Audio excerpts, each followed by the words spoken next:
Ciao amici, benvenuti in questo nuovo video. Siccome in tanti ci avete chiesto come si parla in formale in italiano, abbiamo deciso di affrontare oggi il tema la forma di cortesia in italiano. Come sapete, in inglese non esiste la forma di cortesia, quindi ci si rivolge sempre con la seconda persona you. In italiano, quando ci rivolgiamo a una persona più anziana o una persona che non abbiamo mai incontrato, quindi che non conosciamo, dobbiamo usare la forma di cortesia. Io ad esempio uso la forma di cortesia in tutte le situazioni formali, nel mondo del lavoro, oppure quando vado dal dottore. Insomma, quando mi relaziono con qualcuno che non è un ragazzo, oppure in un contesto che non è amichevole, durante una partita di calcio, uso la forma di cortesia. Attenzione che in italiano la forma di cortesia è molto utilizzata, quindi vi conviene impararla da subito in modo che non vi ritroviate, ad esempio, ad un colloquio di lavoro senza saperla usare. Se non usata, l'altra persona potrebbe anche offendersi. Magari l'altra persona non si offenderà se riconosce che voi non siete madrelingua italiani, però se voi sapete usare la forma di cortesia fate decisamente una figura molto più bella. Andiamo adesso ad imparare come si usa.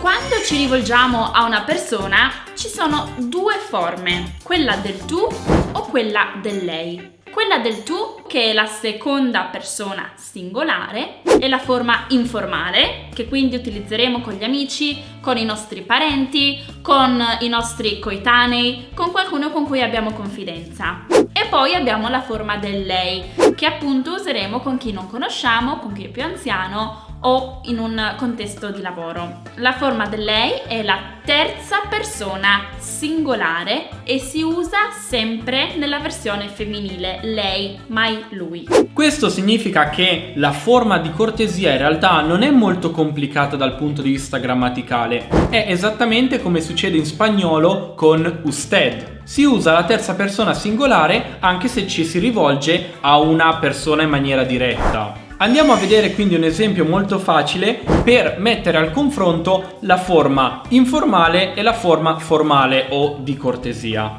Ehi, ciao! Come stai? Io sto bene, grazie. E tu? Tutto bene, grazie. E tuo fratello come sta? Mio fratello sta bene. E il tuo? Anche il mio, grazie. Questa, ragazzi, era la forma informale tra due amici. Ora andiamo a vedere come funziona la forma di cortesia.